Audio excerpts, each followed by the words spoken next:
Jordan Peterson believes that humanity needs religion, that without religion we will slide into anarchy and chaos, that we need God to ground us from nihilism.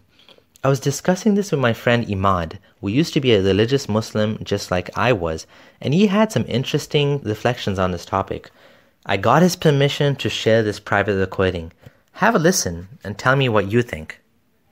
Yeah, I was listening to some YouTube videos yesterday, and it was just on different psychological topics, and I ended up listening to a whole string of Jordan Peterson videos. It was on one of those autoplay things, so it just goes from one video to another about this by the same person, if you like.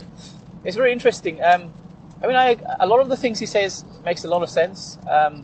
I think the main thing that I don't agree with him is that his kind of assertion that religion is needed by humanity, that religious symbolism, religious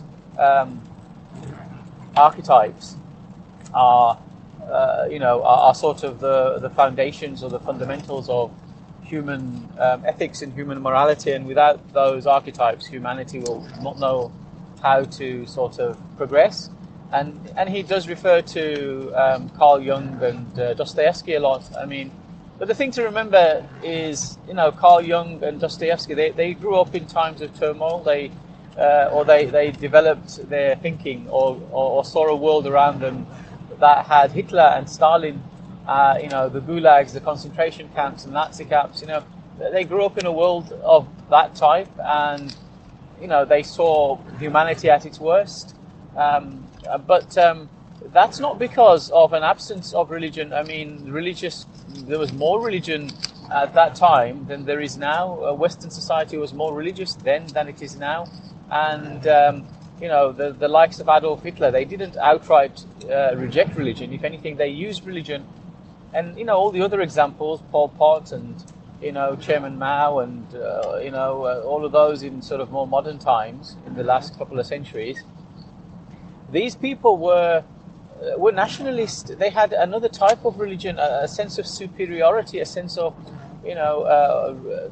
them being something special.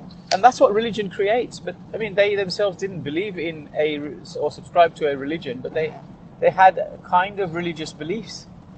And I think the thing that he ignores is, if you look at human history, religions have created a lot of violence and a lot of terrible strife amongst human beings, and created a lot of division, and it's created this sense of superiority and separateness. Carl Jung spent a lot of his time studying alchemy, like I said before, but he also spent a lot of time studying savages. That's black savages, and he was a mild racist. But he wouldn't be considered a racist at his time, because that's the way society was, So if he thinks Carl Jung espoused, all the things he said was fantastic, then he should speak like Carl Jung and talk about the black savages in Africa and how they should be studied to find out why they have low IQ, because that's exactly what Carl Jung would have said.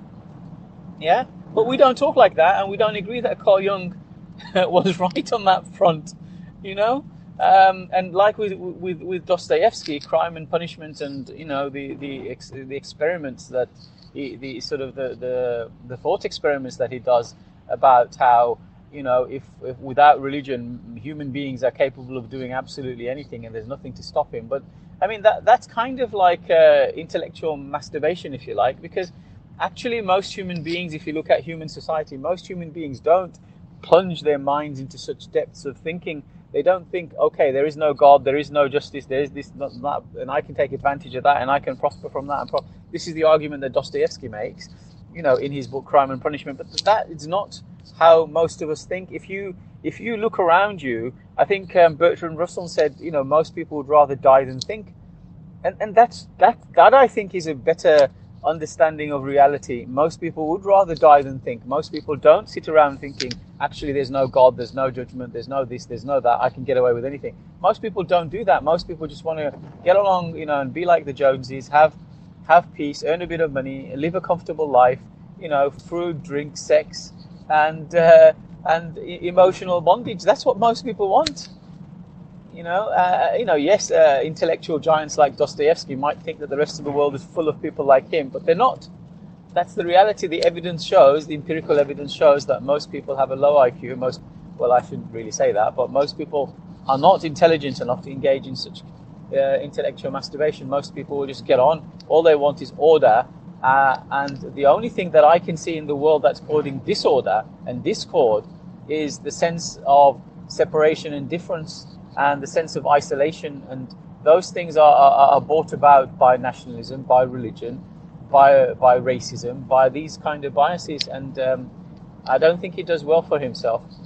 I'm talking about Jordan Peterson, by trying to support religion. I mean, I like the idea, the Greek idea, or the ancient Greeks and their concept of the gods, in that they believe that the gods were there to guide mankind in their infancy and to help them to stand on their 2 feet. But once Prometheus had stolen fire and taught man how to make iron, man became stronger and he no longer needs God. I mean, I'm just paraphrasing. This is in my own language.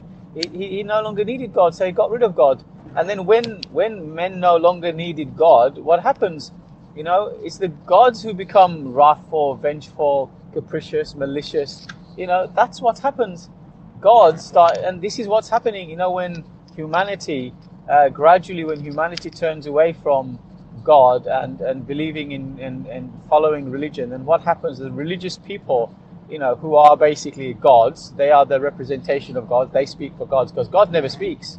You see, so the religious people become capricious, malicious, violent, vengeful, and they try to force religion onto people. They because they themselves are actually God, they are the people who turn into savages, and this is exactly what happens in mythology. So I think Jordan Peterson is very well read, but I think like Socrates, I think a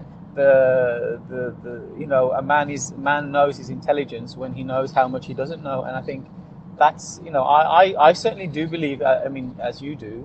We're both we're both ex-religious people, that there is good in religion. There are certain things that religion provides, which is good, okay, and that's fine. But to say that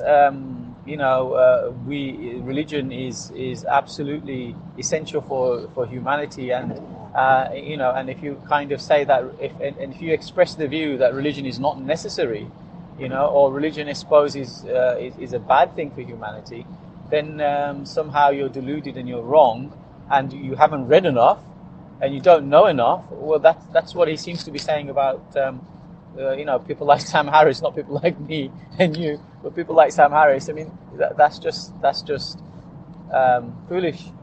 Thank you for watching. Do you agree with Imad, or do you agree with Jordan Peterson? Let me know in the comments. Thank you. Abdullah Samir out.